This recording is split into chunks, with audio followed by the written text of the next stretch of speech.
안녕하십니까, TJ입니다. 오늘은 미등기 또는 무허가 주택의 유형과 매매 요령에 대한 영상입니다.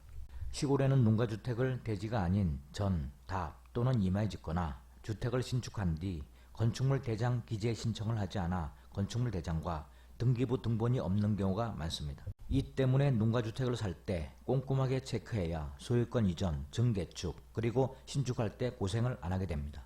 오늘 영상은 농가주택을 중심으로 한 설명이지만 해결 방법은 농가주택 외 모든 건축물에도 똑같이 적용됩니다. 미등기 또는 무허가 주택을 매매할 때 제일 먼저 검토해야 할 것은 계약을 하기 전에 반드시 신규 건축 허가가 가능한지를 확인해야 합니다. 헌집이라고 허물고 나서 멸실 신고를 하는 순간 현황도로, 주차장 등 강화된 현재의 건축법을 적용받기 때문입니다. 또한 토지 소유자와 건축 소유자가 일치하는지를 확인해야 합니다. 일치하지 않는 경우 법정지상권을 따져야 하고 토지 인도 및 지료 청구 소송을 진행해야 할 경우가 생길 수 있습니다.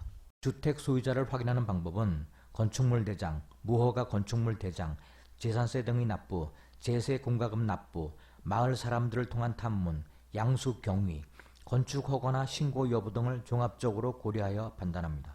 매매 계약서를 작성할 때는 매매 계약서 단서 조항에 상기 지번 위의 무허가 주택을 포함하여 모든 지상 물건은 매매 대상에 포함한다 라는 문구를 꼭 넣습니다. 신규 건축 허가 여부와 토지 소유자와 주택 소유자가 일치하는지를 확인한 후 다음 5가지 유형 중 본인이 어떤 경우에 해당하는지를 확인하고 계약을 진행합니다. 첫 번째, 지목이 되이며 건축물 대장은 있으나 등기부 등본이 없는 미등기 주택. 두 번째, 지목이 되이며 건축물 대장이 없는 무허가 주택. 세 번째, 지목이 되이며 주택은 멸실되었으나 건축물 대장은 살아있는 주택. 네 번째, 지목이 전, 답, 과수원인 농지이며 건축물 대장은 있으나 등기부 등본이 없는 미등기 주택. 다섯 번째, 지목이 전, 답, 과수원인 농지이며 건축물 대장이 없는 무허가 주택. 지목이 되이며 건축물 대장은 있으나 등기부 등본이 없는 미등기 주택은 적법한 절차에 따라 건축행위가 이루어진 건축물이기 때문에 매도인 명의로 소유권 보존 등기를 하고 매매 계약을 한 후 매수인 명의로 소유권 이전 등기를 하면 됩니다. 지목이 되이며 건축물 대장이 없는 무허가 주택은 토지 소유자와 주택 소유자가 일치하는지를 확인한 후 매매 계약서를 써야 하며 무허가 건축물 대장 또는 재산세 납부자 명의를 매수인 명의로 변경하거나 부동산 실거래 신고를 하여 건물분 재산세 납부 대상자가 되면 주택의 실질적인 소유자가 됩니다.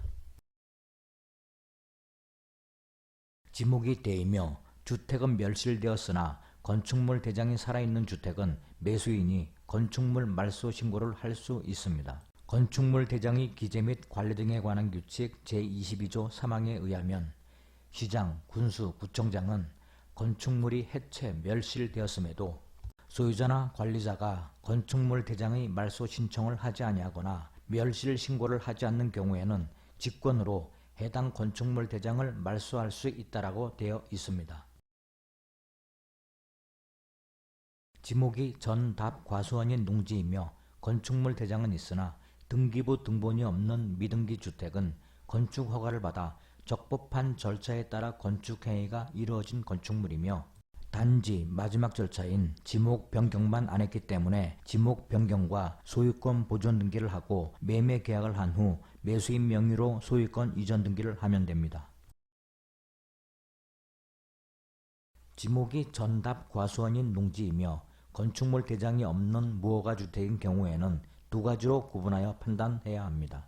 그 중 하나는 1973년 1월 1일 이전에 농지 위에 지어진 무허가 주택은 적법한 건축물로 간주합니다. 1973년 1월 1일 이전에는 농지나 임야를 대지로 전용하여 건축물을 짓기 위해서는 건축 허가, 개발 행위 허가, 농지 전용 허가, 산지 전용 허가 없이 건축이 가능했기 때문입니다. 1973년 1월 1일 이전에 건축물이 존재했는가는 한국국토정보공사의 항공사진으로 확인 가능합니다. 다른 하나는 1973년 1월 1일 이후 농지 전용 허가 없이 농지 위에 지어진 무허가 주택은 불법 건축물로 간주합니다. 따라서 주택을 허물고 농지 취득 자격증명서를 첨부해야만 소유권 이전이 가능합니다. 이 경우 매수인은 매수 계획을 포기하는 것이 현명하다고 생각합니다. 그러나 놓치기 싫은 주택일 때는 양성화도 고려해 볼 수 있습니다. 양성화는 현재의 위반 건축물 소유주와 매매 계약을 체결한 후 부동산 실거래 신고를 하여 건물분 재산세 납부 대상자가 되면 주택의 실질적인 소유자가 되므로 양성화를 신청할 수 있습니다. 2020 농지 업무 편람 232쪽과 233쪽에 보면 양성화는 1973년 1월 1일부터 1995년 12월 31일까지는 그 당시 읍면장이 발급한 용도증명서를 첨부하는 경우 지목 변경이 가능하며 용도증명서가 없는 경우 1988년 11월 말 이전의 주택이 하나여 양성화가 가능하다고 되어 있습니다. 이때 시기와 관련하여서는 88년 11월 말 이전에 농지를 전용하여 건축물을 설치한 사실이 건축물관리대장, 건축물과세대장, 건물분 재산세 영수증, 항공사진 등 증명이 가능한 경우에 해당되고 또한 건축법 등 다른 법령의 규정에도 위반되지 않고 농지법 시행령 제33조의 규정에 의한 심사 기준에 적합한 경우에 한해 양성화 추인이 가능합니다. 농지 전용 양성화를 받았을 경우에는 추인을 받은 날이 농지보전금 부과 기준일에 해당합니다. 참고로 건물 등기부에는 등기가 되어 있으나 건축물 대장이 없는 주택이 발생한 이유는 과거 가옥대장이 건축물 대장으로 통합되면서 건축법의 기준에 적합하지 않은 건축물은 건축물 대장으로 이기하지 못했기 때문입니다. 이러한 주택을 매매할 경우에는 무허가주택으로 간주하고 철회하는 것이 타당하다고 생각합니다. 양도소득세 집행기준에는 무허가주택과 공가상태의 주택도 주택수에 포함된다고 되어 있습니다.